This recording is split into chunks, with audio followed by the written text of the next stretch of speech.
ئەو هەنگاوەی ڕۆژئاوا کە تورکیای شۆک کرد بە پشتیوانی هەسەدا دروزەکان هێزێکی سەربازی گەورە دروست دەکەن سەرەڕای هەوڵی تورکیا بۆ لە قالبدانی هەسەدا، بەڵام بە پێچەوانەی هەوڵەکانیان پێگەی کورد لە سووریا بەهێزتر دەبێت.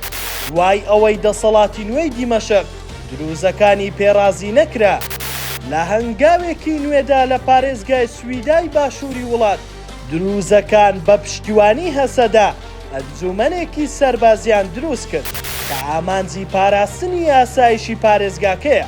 ڕێگە نادەن دەسەڵاتی نوێی دیمەشق بچێتە پارێزگاکە.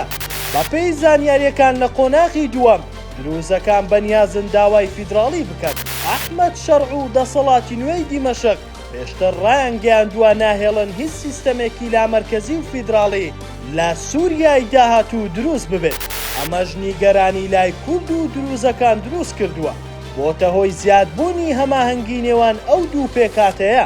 پێشتریش ڕابەری ڕۆحی دروزەکان ڕایگەیان ئەزمموی خۆبەڕێوبەری کورد پێویستە بۆ هەموو سووریا بگوازرێتەوە. ئەحمەد شەرع خۆی دەپارێزێت لە چوونە ڕوبەڕووبوونەوەی ڕاستەوخۆ لەگەڵ کورد و دروزەکان، بەڵام بۆهۆی فشاری تورکیاش ناتوانێت هیچ بەڵێنێک بۆ خۆبەڕێوبەرییان بدات. دوای دروستبوونی ئەنجومەنی سەربازی سویداش، ژمارەیەکی بەرچاوی هێزە دروزەکان پەیوەندیان بە ئەنجومەنەکە کردووە کە پێدەچێت بە هەماهەنگی کوربێنە هێزێکی کاریگەر لەسەر گۆڕەپانی سووریا.